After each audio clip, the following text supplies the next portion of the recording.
est encore possible de vivre la gloire passée, de reprendre force, évitant la main cachée.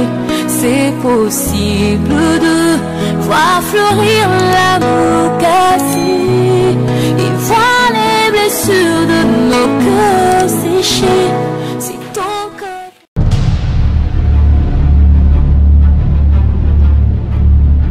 Bonjour mon ami, je me porte très bien, le Seigneur nous soutient et surtout qu'il nous donne encore le souffle de vie. Alors là, nous les rendons de multiples actions de grâce et nous l'adorons comme notre Seigneur et Sauveur qui nous aime.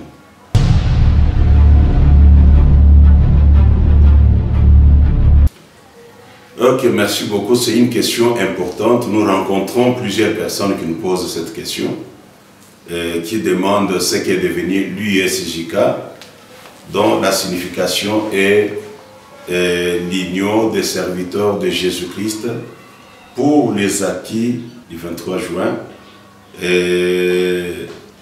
C'est un mouvement chrétien de serviteurs de Dieu que nous avons créé dans le but de rassembler les enfants de Dieu, les serviteurs de Dieu, les hommes de Dieu, les servantes de Dieu, dont le but principal est de prier pour les institutions de la République. Je dis bien et je souligne, c'est prier en faveur des institutions de la République. Donc voilà le but pour lequel nous avons créé l'USJK. C'est une vision qui est venue de la part de Dieu et cette vision a été concrétisée le jour, le 23 juin, le jour où le 23 juin 2019, c'est ce jour-là où le président de la République avait convoqué une grande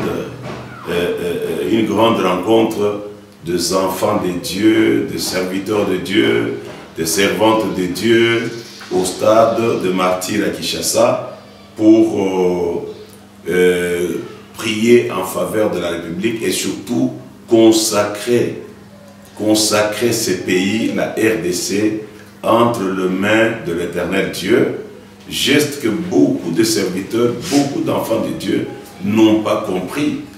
Ils n'ont pas compris. Et nous avons constaté que parmi les enfants de Dieu, il y a eu qui n'ont pas vu l'acte qui a été posé, qui n'ont pas vu parce que c'était un acte prophétique que le président de la République avait posé.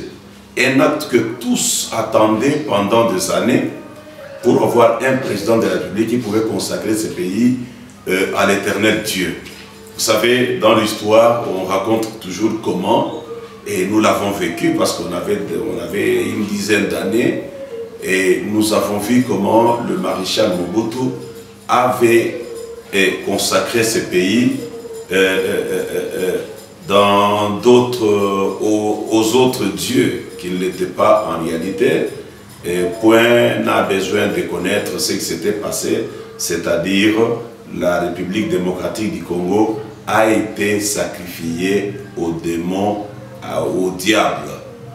Et cela est venu avec la rupture diplomatique entre la RDC et l'État d'Israël. Et vous le savez, ces jours-là, le maréchal Mobutu avait dit que dans un discours à l'Assemblée des Nations Unies, il avait dit à son temps qu'entre frères et amis, le choix est clair. Qu'est-ce qu'il voulait dire? Il faisait allusion à l'Égypte, qui était un pays africain, et pour lui, Israël était juste un ami, mais pas un frère. Donc c'est l'Égypte qui était frère.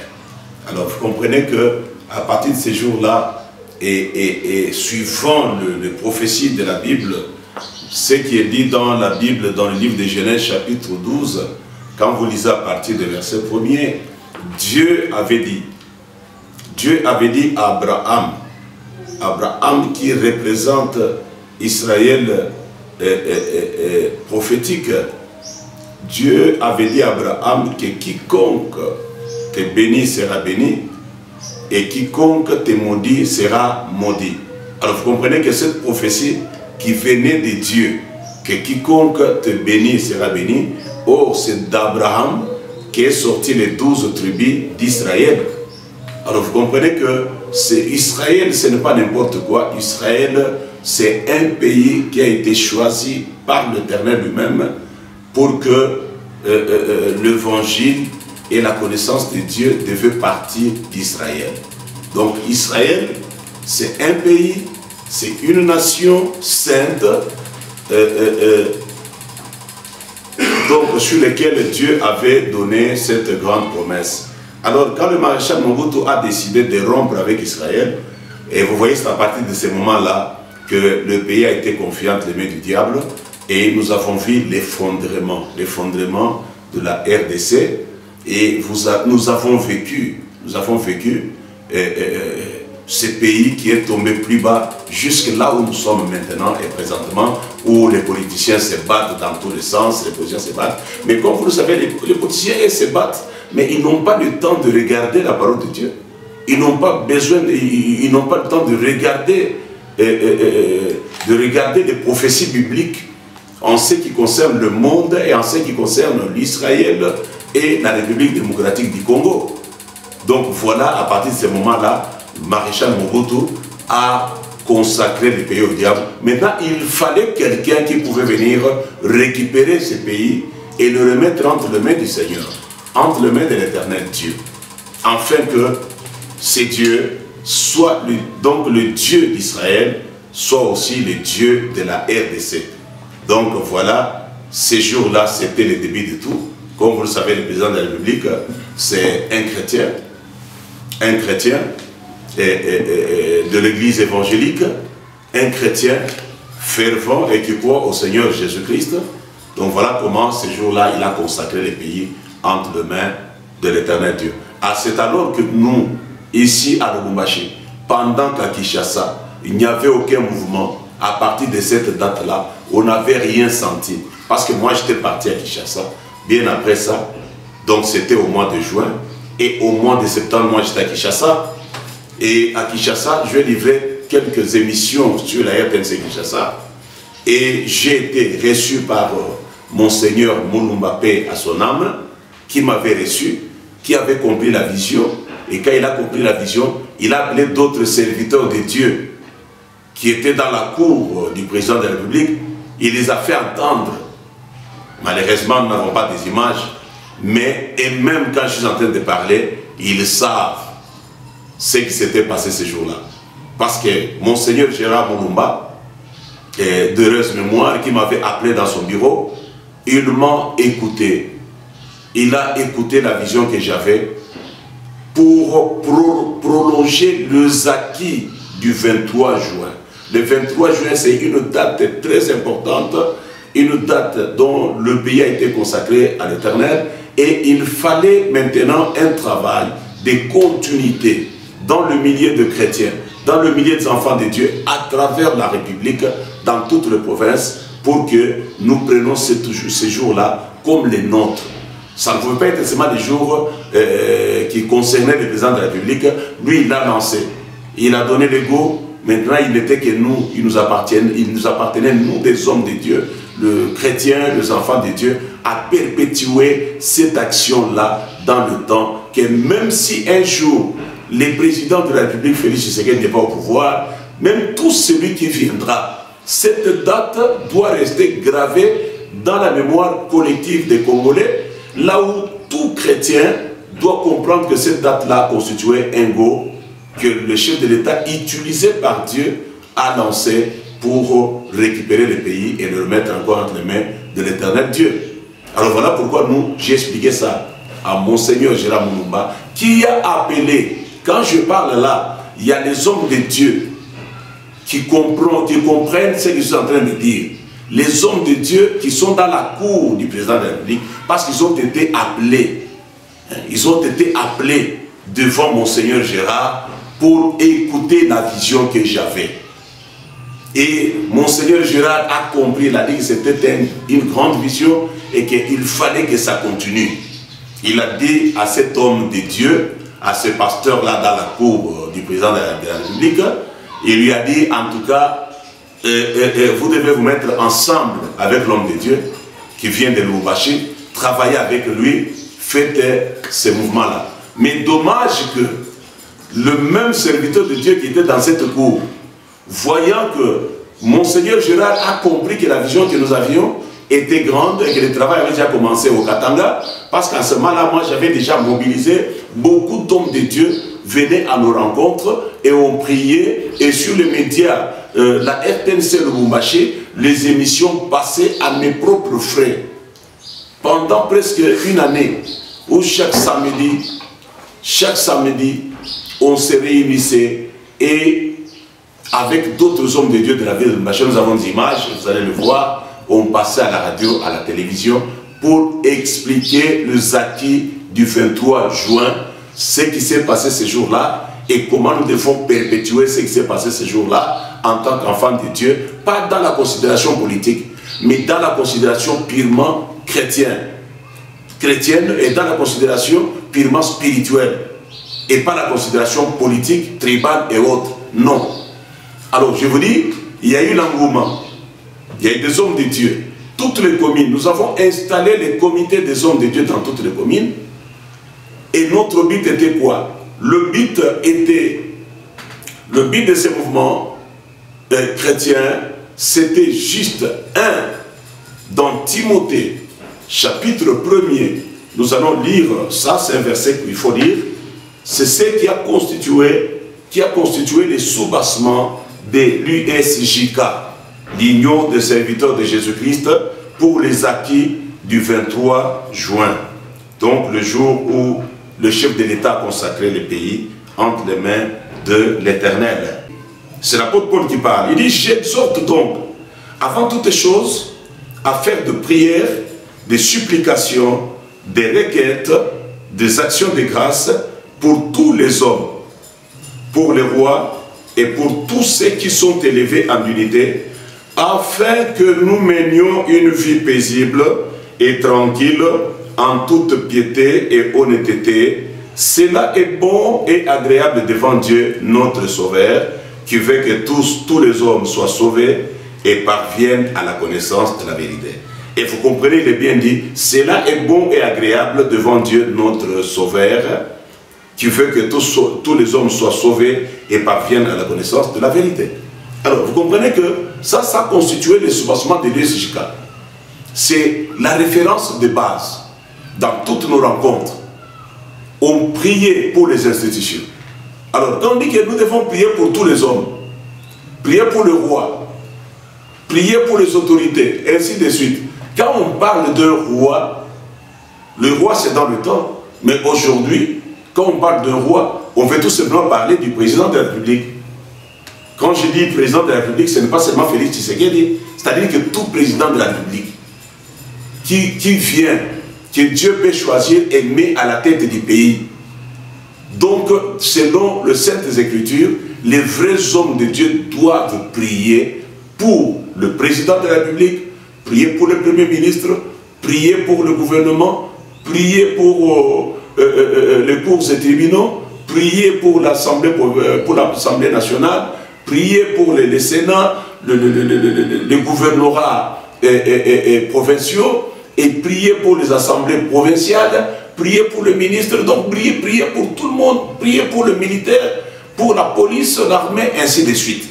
Jusqu'au chef de quartier, jusqu'au chef de rue. Donc la vraie église, c'est cette église-là qui accomplit ses devoirs sacrés, ses devoirs bibliques, de prier pour les autorités, prier pour les institutions.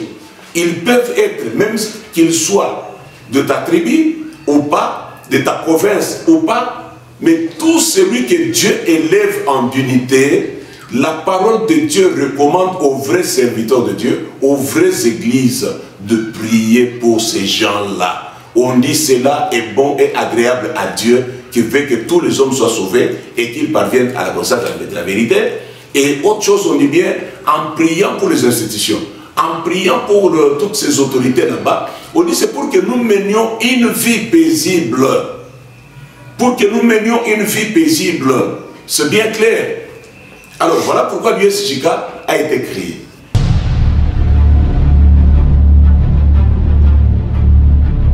Ah, ok, merci beaucoup. Vous me demandez pour savoir sur l'USJK, dans tous ces mouvements, c'est vrai. Parce que nous-mêmes, nous avons reçu des révélations en 2018, avant même que les résultats sortent. Vous allez voir des vidéos. J'ai reçu des révélations en 2018, avant qu'on plébiscite celui qui sera président de la République, avant même les élections. En 2018, le Seigneur nous dira que l'année 2019 sera une année d'impactation. Ça sera une année où Dieu va chambarder un peu les choses. Dieu va vraiment créer un nouvel ordre politique dans le pays. Et Dieu nous avait déjà dit, il avait déjà dit que vous allez voir le changement, de grands changements. Dieu va faire des choses que les gens ne s'attendent pas dans ce pays ici. Que les gens n'ont jamais pensé que ça pouvait venir. Et certainement, nous avons donné cette prophétie. Et quand les résultats sont sortis, nous avons vu les choses, comment les choses ont évolué, parce que ça a été déjà dit. Parce que Dieu nous avait déjà dit que ce pays est le monde.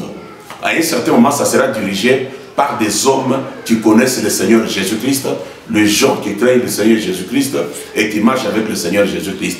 C'est vrai, c'est pourquoi j'étais en mouvement, j'étais dans toutes les communes, nous avons installé des comités dans les communes et la nouvelle était partie et partout dans le district et dans d'autres provinces.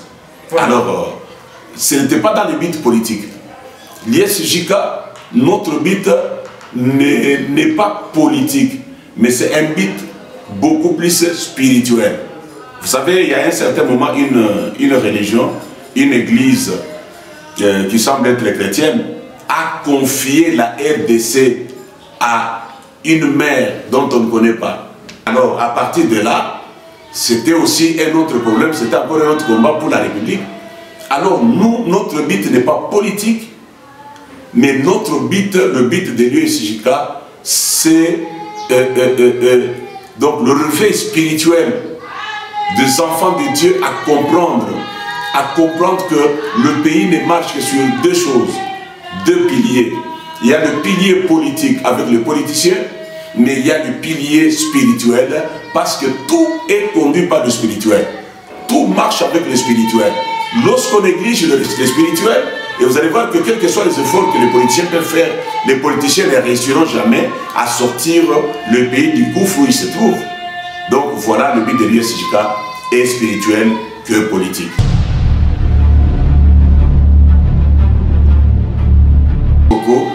Pour cette question, nous le disons souvent. La politique, la définition la plus simple, c'est la gestion de la cité. La politique dans une définition très simple.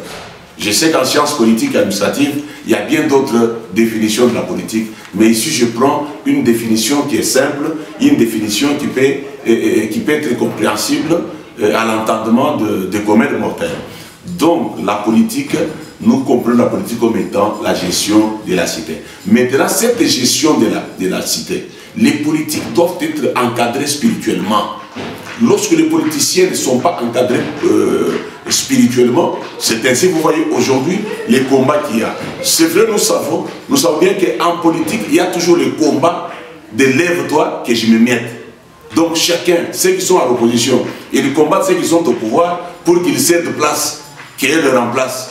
Et ceux qui sont au pouvoir, selon la définition encore, la définition en sciences politiques, on dit le pouvoir, on doit l'avoir, on doit l'acquérir, on doit l'exercer et le garder le plus longtemps possible. C'est pour ça que les politiciens disent. Les hommes de Dieu de partout, ils doivent comprendre que, ils ne doivent pas avoir de tendance. Un homme de Dieu ne doit pas avoir une tendance apparente et qui est connu de tous qu'il est, je ne sais pas, de majorité ou il est de l'opposition. Ça, c'est très dangereux quand un homme de Dieu montre sa tendance. Pourquoi nous disons cela? Parce qu'un homme de Dieu, c'est un père spirituel. Et en tant que père spirituel, c'est quelqu'un qui, dans son église, il doit voir toutes les tendances. Il peut avoir le politicien de gauche et de droite qui peut être dans son église. de toute obédience. Maintenant, quand un homme de Dieu, au préalable, montre clairement sa tendance, comme nous le voyons aujourd'hui, même dans l'église, là où les hommes de Dieu sont en train, ils laissent la parole, ils commencent à ne parler que politique. Et là maintenant, ça frustre les autres, et ça plaît aux autres, et ça crée beaucoup de problèmes, et beaucoup de problèmes comme nous les voyons aujourd'hui, dans plusieurs églises, surtout qui se disent traditionnelles. Vous sentez que maintenant, ce n'est plus la parole de Dieu, là maintenant c'est la politique, ils entrent aussi dans la haine. Ils entrent soit dans l'opposition, ils entrent soit dans la majorité, et ils commencent à s'affronter. Et vous trouvez les hommes de Dieu qui sont derrière, les gens de gauche et les autres côtés du pouvoir, et maintenant ils s'affrontent. Ce n'est plus encore la majorité, l'opposition qui s'affrontent. Sur le plan politique, ça devient même des églises qui s'affrontent maintenant. Les églises de gauche et les églises de droite. C'est une honte pour l'église. C'est vraiment une honte pour l'église. Comme dans l'église, les hommes de Dieu commencent à s'affronter derrière les politiciens. Or, ce que nous savons est qu'en politique, les choses changent. Hein? Les relations changent. Les alliances changent en politique. Vous pouvez voir, ceux qui étaient ennemis hier peuvent devenir amis aujourd'hui. Et ceux qui sont amis aujourd'hui peuvent devenir ennemis demain. Et dans tout cela, si maintenant vous êtes des hommes de Dieu, vous êtes des hommes de Dieu, vous dites que vous êtes des hommes de Dieu, maintenant vous vous impliquez en politique, à tel point que quand les politiciens eux-mêmes s'affrontent, parce que nous savons que ceux qui sont à l'opposition combattent ceux qui sont au pouvoir, c'est pour qu'eux partent, afin qu'eux les remplacent. Et ceux qui sont au pouvoir, qui cherchent aussi à conserver le pouvoir. Et maintenant, vous les hommes de Dieu, vous êtes de gauche, vous êtes dans l'opposition, en train de combattre ceux qui sont au pouvoir, afin qu'ils quittent. Et vous oubliez que derrière ces gens qui sont au pouvoir, ils ont aussi une partie de la population qui est derrière eux. Ceux qui sont aussi à l'opposition, ils ont une partie de la population qui est derrière eux. Et en ce moment-là, vous les hommes de Dieu, vous choisissez des tendances. Et ça devient malheureux. C'est pourquoi nous disons qu'il faut, pour faire une bonne politique, les hommes de Dieu doivent rester neutres et les hommes de Dieu doivent rester dans le camp où ils peuvent réconcilier les uns et les autres et le mettre ensemble, surtout prier pour eux.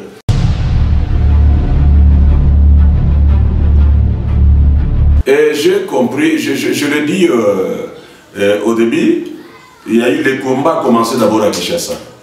Dans l'entourage, les hommes spirituels qui sont dans l'entourage du chef de l'État. Le pasteur, ceux qui se disent pasteurs dans l'entourage du chef de l'État. Et je pense que je ne suis pas le premier. Nous avons eu à entendre beaucoup d'hommes de Dieu qui se plaignent. Il y a beaucoup d'hommes de Dieu qui se plaignent en dehors de la République, tout comme à l'intérieur de la République. Il y a des gens qui sont venus avec une philosophie telle que ils ne peuvent pas voir d'autres hommes de Dieu s'approcher du président de la République. Donc il n'y a que eux qui peuvent être à côté du chef de l'État. Et de tels hommes, moi ici je voudrais dire que le chef de l'État doit faire vraiment attention avec de tels gens autour de lui, des gens qui ne veulent pas que d'autres serviteurs de Dieu s'approchent même pour lui dire quelque chose. Non seulement dans les buts financiers et matériels, mais les hommes de Dieu peuvent s'approcher du pouvoir, peut-être pour donner des bons conseils, pour dire ce qui ne va pas, même pour donner des révélations, ce que Dieu peut donner, afin que le chef de l'État conduise le pays dans la volonté de Dieu. Mais vous allez trouver que ces bien-aimés-là qui sont autour du chef de l'État, dont je ne cite pas les noms, eux-mêmes savent. Ce que je dis là, ils comprennent. Ils savent que c'est la vérité. Ils n'ont pas voulu. Il y en a qui prient jour et nuit comme nous le faisons pour le chef de l'État. Nous n'avons pas besoin que nous soyons d'abord connus, mais s'il arrive que le roi nous connaisse, les chefs de l'État nous connaissent, ou Eneman, ce n'est pas aussi mauvais.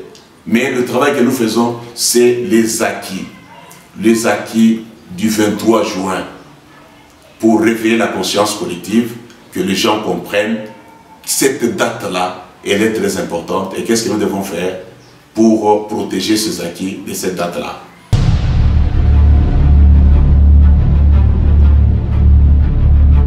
Moi, je pense que nous n'avons pas voulu faire de démarche. C'est comme si maintenant nous-mêmes nous nous rangeons. Nous nous rangeons dans un temps pour chercher, pas quelque chose, le bien matériel et autre chose. Nous avons voulu nous avons voulu que l'USJK soit connu et se répande à travers la République. L'USJK, c'est pour toutes les institutions. Je le répète. Même si le président actuel n'est pas au pouvoir, c'est lui qui viendra. On les soutiendra parce que c'est la parole de Dieu, de prier pour les institutions. Alors là, nous voulons vraiment, nous n'avons pas voulu faire d'autres démarches pour se bousculer afin d'aller voir le chef de l'État, non.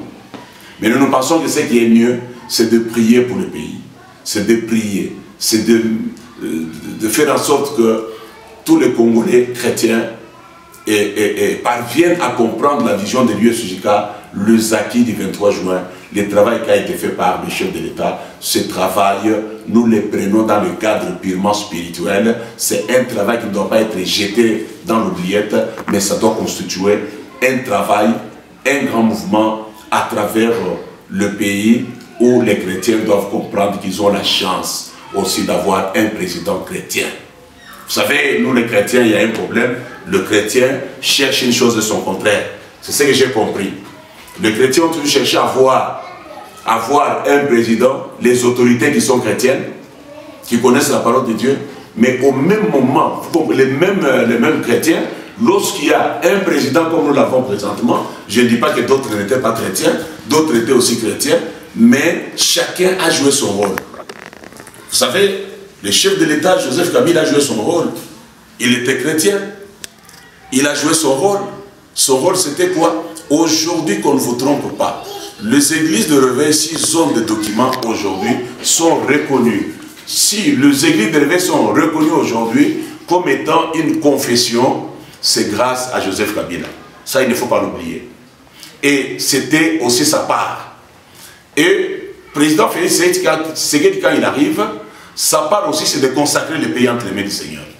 Et on ne sait pas celui qui viendra aussi plus tard, ce qu'il aura aussi à faire.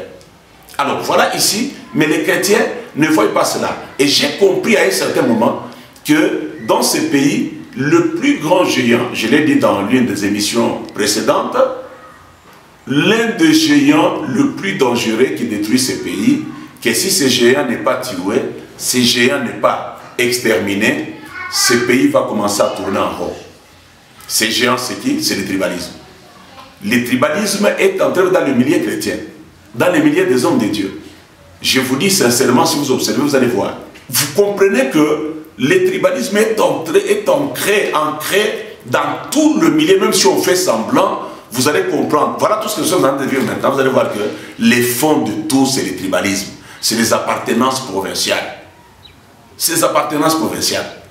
Même au niveau des hommes de Dieu, que les gens pensent qu'ils sont très respectés, vous allez voir qu'ils sont vraiment très sensibles à d'autres provinces, à d'autres tribus, à d'autres peuples qui n'aiment pas.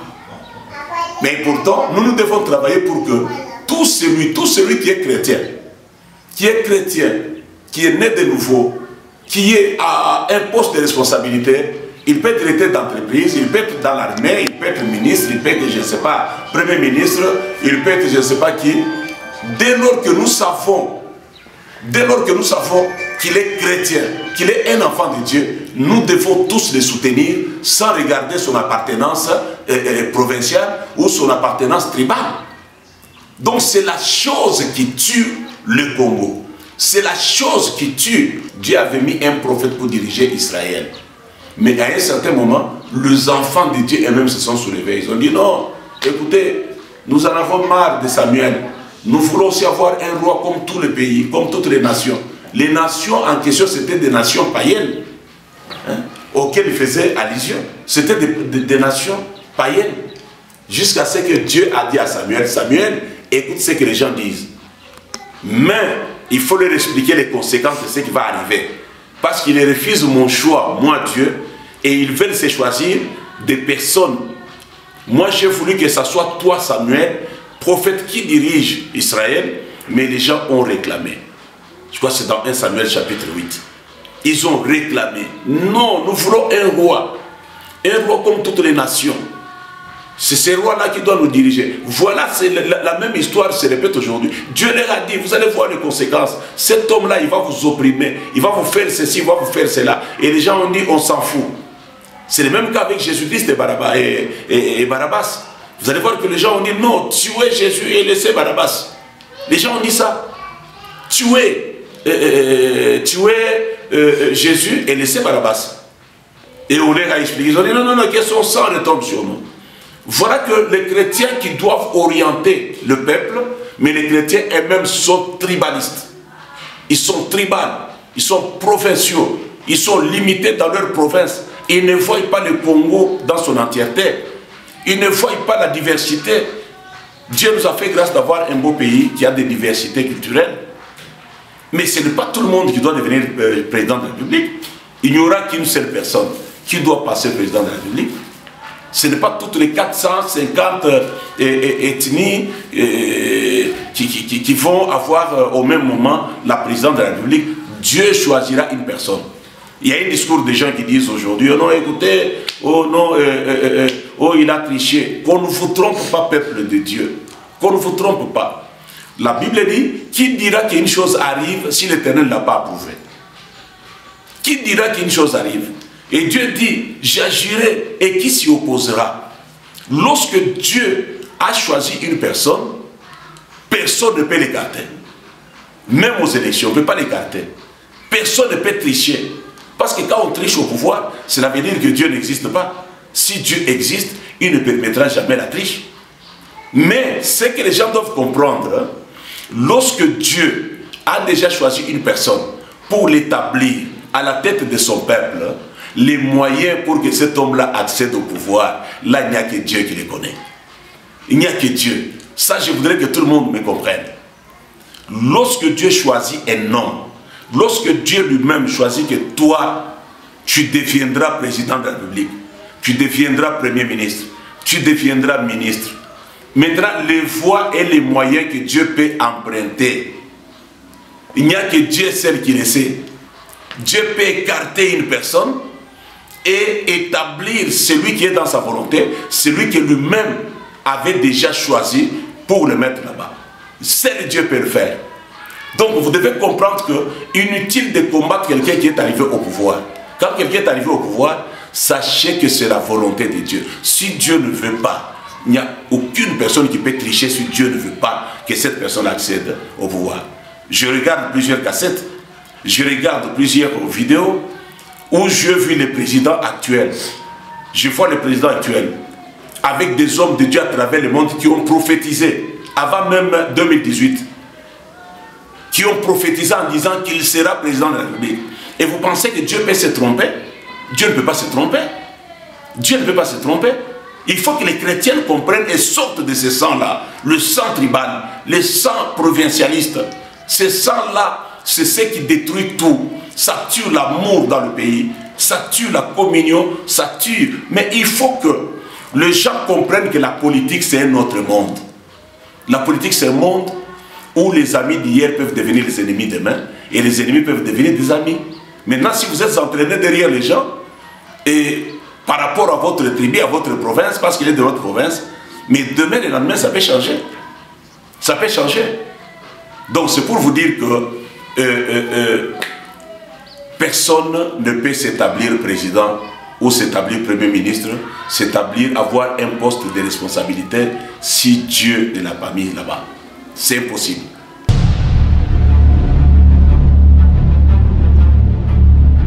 Ok, merci beaucoup. C'est encore une question importante. Il y a beaucoup de gens, j'entends ça. J'entends les gens dire, oh voilà, le chef de l'État actuel, est-ce que réellement il est chrétien? Ou est-ce que ce n'était pas juste dans le but électoraliste et qu'il s'est fait, qu'il s'est dit être chrétien? Il y en a qui lui reprochent le fait d'être peut-être un pied dans le christianisme, un pied dehors, tout ça. Alors écoutez, moi je voudrais vous dire que le chrétien, comme je viens de le dire précédemment, les chrétiens doivent être sincères, les chrétiens doivent être véridiques avec la parole de Dieu. Les chrétiens ne doivent pas être les chrétiens des soupçons. Lorsqu'on est chrétien des soupçons, ça devient très dangereux. Les chrétiens fondent leur foi sur la parole de Dieu. C'est ça l'autorité suprême pour les chrétiens, c'est la parole de Dieu. Un chrétien qui spécule, un chrétien qui calomnie, il n'est pas chrétien, il pêche. Je l'ai toujours dit dans plusieurs émissions, que personne n'a les thermofois. Les thermofois pour mesurer les degrés de la foi de quelqu'un. Il n'y a que Dieu seul qui voit le cœur de quelqu'un. À ma connaissance, moi je sais que le chef de l'État actuel prie dans une église connue ici dans ce pays et à travers le monde, mais à ma connaissance, il prie là-bas. Et nous ne pouvons pas dire des choses comme si nous nous mettons à la place de Dieu pour juger. Et pourtant, Jésus-Christ lui-même a dit « ne jugez point ». Pourquoi le Seigneur lui-même pouvait dire « ne jugez point » ? Et quelque part, le Seigneur a dit « attention ». Un jour qu'il passait, ils ont sémé le bleu dans un jardin. Il s'est fait qu'on a trouvé qu'il y avait des livrets. Mais quand les disciples ont dit ce qu'on peut enlever, le Seigneur a dit non, laissez. Parce qu'en cherchant d'enlever l'ivraie, vous risquez d'enlever même le bleu.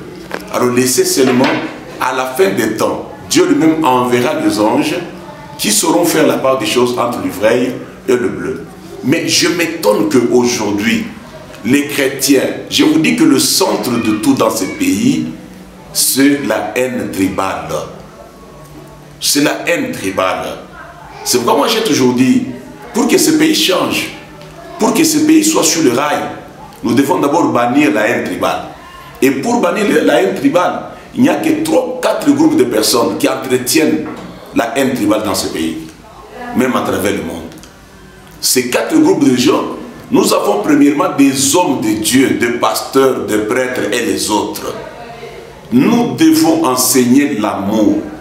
Non seulement l'amour de Dieu, qui est primordial, mais aussi l'amour de son prochain et l'amour patriotique pour aimer son pays. Regardez aujourd'hui en Israël, vous allez voir que les Israéliens aiment tellement leur pays, là où l'évangile est venu. Ils aiment tellement leur pays et défendent leur pays. Vous allez voir dans les pays arabes, la même chose. Alors, dans ce pays, il y a un problème. La première catégorie de personnes qui peuvent entretenir la haine tribale, ce sont des hommes de Dieu, des prêtres, des pasteurs, des prophètes et les autres. Ce sont eux encore qui peuvent arrêter la haine tribale en enseignant l'amour. Mais si nous trouvons maintenant qu'il y a des hommes de Dieu qui sont tribales, et même, à ce moment-là, ça devient dangereux, parce qu'il ne peut pas donner un message de paix et un message d'amour dans son église. Il va opposer les peuples, parce que le tribalisme, son travail, c'est d'opposer les gens. C'est le premier groupe de personnes qui entretiennent le flou, qui entretiennent le tribalisme, la haine tribale. Le deuxième groupe de gens qui peuvent entretenir la haine tribale, ou bien la bannir, aider à s'aimer la paix, à s'aimer l'amour, c'est les enseignants, à tous les niveaux. Ils peuvent les enseignants de l'université, des secondaires, même de l'école primaire, même de l'école gardienne. Parce qu'ils sont en contact avec des enfants, avec des gens, avec des jeunes, à qui ils peuvent transmettre l'amour, l'amour de Dieu, l'amour du prochain et l'amour patriotique. Vous allez voir que lorsque un enseignant lui-même est tribal, il va entraîner aussi les enfants qui enseignent dans le tribalisme. Et troisième catégorie de personnes, ce sont les dirigeants des partis politiques. Les dirigeants des partis politiques entretiennent aussi, ils peuvent, je dis bien, ils peuvent entretenir la haine, embraser le pays, tout comme ils peuvent entretenir l'amour et créer la cohésion nationale et la réconciliation nationale. C'est le président des partis politiques, cette troisième catégorie de personnes qui peuvent amener l'amour dans le pays et qui peuvent même amener la haine. Une quatrième catégorie de personnes qui peuvent entretenir la haine tribale ou l'amour, c'est le président des associations socio-culturelles. Le président des associations socio-culturelles, ces gens-là, eux, ils sont capables d'allumer le feu, d'entretenir l'amour, d'enseigner l'amour entre le tribu, entre le peuple, et ils peuvent aussi entraîner la haine et la division dans le pays. Voilà un peu ces 4 catégories de personnes. S'il y en a d'autres, mais du moins pour l'instant, je pense que ces 4 groupes de personnes sont capables d'amener l'amour dans ces pays et nous vivons très bien. Et ils sont aussi capables d'allumer le feu dans le pays en entretenant le tribalisme dans le pays. C'est-à-dire le pasteur, prêtre, pasteur, tout ce que vous voulez. Et les enseignants à tous les niveaux, université, école secondaire et primaire, le président des partis politiques et le président des associations socio-culturelles. C'est 4 groupes de personnes. Voilà pourquoi aujourd'hui, le pays a des problèmes. Mais le chef de l'État actuel, si on dit qu'il n'est pas chrétien, parce que là qui pense qu'il est pas dans d'autres choses, c'est une erreur grave. Je ne suis pas à sa place. Mais j'ai dit de ce que moi je vois. J'ai dit de ce que je vois. C'est un chrétien que nous connaissons. Mais la confusion est que les gens pensent que Félix Tshisekedi c'est un pasteur. Il n'est pas pasteur. Il n'a jamais été pasteur. C'est un fidèle d'une église. On ne peut pas lui imputer des choses qui sont imputables au pasteur. Sur le plan de la foi. C'est aussi un enfant spirituel qui a un père spirituel qui l'encadre et qui l'aide. Mais n'oubliez pas, peuple congolais et tous les chrétiens, que la gestion du pays, le monde politique, c'est un monde à part. C'est pourquoi moi je conseille souvent, dans nos églises, il faut que le pasteur et le prêtre encadrent les gens selon leur secteur d'activité. Comment encadrer un politicien? Comment encadrer un chef de l'État? Un ministre? Un député? Tous ces gens qui ont des fonctions élevées dans le pays, ils ont besoin d'un encadrement spirituel. Alors moi je pense que taxer un homme en général, quelqu'un en général, et aussi le président de la République, de quelqu'un qui a un pied dedans, un pied dehors, il est dans d'autres choses, je vois qu'il faut craindre Dieu. Il faut craindre Dieu, il ne faut jamais dire des choses dont on n'a pas de soubassement, dont on n'a pas de preuves. Mais ce que nous savons est qu'il est chrétien. Il est chrétien. C'est pourquoi vous allez voir que même aujourd'hui, cela entre dans les milliers de chrétiens. Je vais faire une émission appropriée à cela. Aujourd'hui, vous voyez que dans le monde, même dans le monde chrétien, il y a des problèmes. Tous les pasteurs qui sont élevés, on les taxe toujours des gens qui sont diaboliques. Tous les musiciens chrétiens, on les taxe des diaboliques. Donc c'est celui-là qui prophétise qui est bon et pas les autres. Donc c'est la confusion. Hein? C'est la confusion. Donc pour ma part, les prophéties ont été données pour le président actuel. Et je parlais de sa foi, dire que non, il n'est pas dans les choses de Dieu, il est dans d'autres choses. Ça, il faut faire attention de parler des choses que la Bible nous interdit. La Bible nous interdit de juger. Il est un enfant de Dieu. C'est que moi, je sais qu'il est un enfant de Dieu. Il a consacré le pays à l'éternel Dieu. Et je sais bien qu'il fréquente une église. Mais en ce qui concerne le cœur, là, il n'y a que Dieu. Mais aujourd'hui, il y a même des pasteurs qui sont dans le faux. Combien de pasteurs sont dans le faux?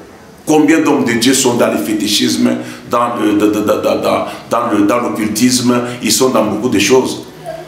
Mais comment vous pouvez vous en prendre à quelqu'un qui est un chrétien? Il n'a jamais été pasteur, il n'est pas pasteur. Il n'est pas pasteur. Mais ce que nous devons faire, c'est là qu'il est qualifié là. Ce qu'on doit faire, la Bible nous demande de prier pour les gens qui sont élevés en unité. C'est pourquoi l'USJK est là. Priez pour ceux-là qui sont élevés en unité. Est-ce que combien de temps vous passez à prier pour le président de la République, pour le Premier ministre, pour le gouvernement, pour le Sénat, l'Assemblée, pour les gouvernements provinciaux? Combien de temps, vous qui vous qualifiez de saint, vous faites combien de temps à prier pour lui, pour qu'il ne tombe pas? Mais s'il se sent abandonné, vous autres chrétiens, vous l'abandonnez à cause de vos appartenances tribales. Mais entre-temps, vous êtes maintenant les condamnés pour dire non, voilà, nous pensons qu'il doit être dans le mysticisme, il doit être dans l'occultisme. Est-ce que vous le soutenez en prière? Est-ce que vous l'aimez? Mais lorsque vous regardez la sémence tribale, qui fait que, comme il est peut-être Moulouba, tu ne peux pas le soutenir, tu ne peux pas prier pour lui. Donc, c'est quand seulement le président de ta province sera président, en ce moment-là, lui sera chrétien, il sera plus chrétien que celui qui est là aujourd'hui. Tout ça, c'est ce qu'on disait de Joseph Kabila, qui n'était pas chrétien. L'exercice du pouvoir et la foi sont des choses différentes. C'est ce que je voudrais vous dire. Donc, les chrétiens doivent cesser avec ces choses, parce que maintenant, ils quittent même le monde politique, ils entrent maintenant dans des églises. Je reviendrai sur ça dans une autre émission élaborée pour parler comment aujourd'hui tous les hommes de Dieu élevés sont taxés toujours par les mêmes chrétiens, par leurs propres chrétiens, des occultistes, des fétichistes, de ceci et de cela. Tous les chanteurs chrétiens, tous les musiciens chrétiens. Donc celui qui est bon, c'est seulement celui-là qui n'est pas connu, qui est dans un coin, quelque part. Donc voilà un peu ce que je voulais ajouter. Je pense que le chef de l'État actuel, on juge quelqu'un par ses œuvres, mais faites attention. L'exercice de pouvoir, c'est autre chose, mais la politique, c'est autre chose. David a exercé le pouvoir d'État, c'était autre chose, mais il était un homme aimé de Dieu. Il était un homme selon le cœur de Dieu. Nous avons vu beaucoup les Joseph qui ont exercé le pouvoir d'État. Vous ne pouvez pas dire que quand on emprisonne quelqu'un qui est contre la loi, à ce moment-là, il devient païen, il n'est pas chrétien. Vous ne pouvez pas dire que quand on combat la corruption, c'est une mauvaise chose. Vous n'allez pas dire que si lui-même est attenté, on attente à sa vie et qu'on ne peut pas, appréhender ces gens qui attendent à sa vie ou bien qui attendent à la vie des autres. Non. L'exercice du pouvoir, c'est autre chose. C'est pourquoi la Bible nous demande de prier pour ceux qui sont élevés en unité et vraiment de respect à qui nous devons le respect. Ça, c'est Romains chapitre 13, le verset 7. On dit l'honneur à qui vous devez l'honneur, le respect à qui vous devez le respect. Ça, c'est la Bible qui le dit. Vérifiez, vous allez voir Romains 13, verset 7. Quand quelqu'un est chef de l'État, vous devez lui donner, lui retourner cet honneur que Dieu lui a donné. C'est Dieu qui l'a élevé. Mais si vous vous comportez très mal, lorsqu'on vous met la main, lorsqu'on vous arrête, vous dites non, ce n'est pas un chrétien. Non, à ma connaissance, à moins qu'on me montre de preuves, parce que moi je ne sais pas entrer dans les secrets de Dieu, je n'ai pas le thermophore, je sais que Félix Tshisekedi, le président de la République, est chrétien. Comme ça, ce fut aussi le cas avec Joseph Kabila et tous ceux-là que nous connaissons. Aujourd'hui, moi, je soutiens tout enfant de Dieu, chrétien, partout où il est, qu'il soit de l'opposition, qu'il soit de la majorité. Mais tout enfant de Dieu, tout chrétien qui a reçu Jésus, qui reconnaît Jésus, qui fréquente une église locale, moi je m'arrête là-bas, qu'il soit militaire, qu'il soit ministre, je les considère comme un enfant de Dieu. Je ne sais pas aller au-delà pour voir ce que seul Dieu peut voir. Donc voilà ce que je pouvais ajouter. Merci beaucoup.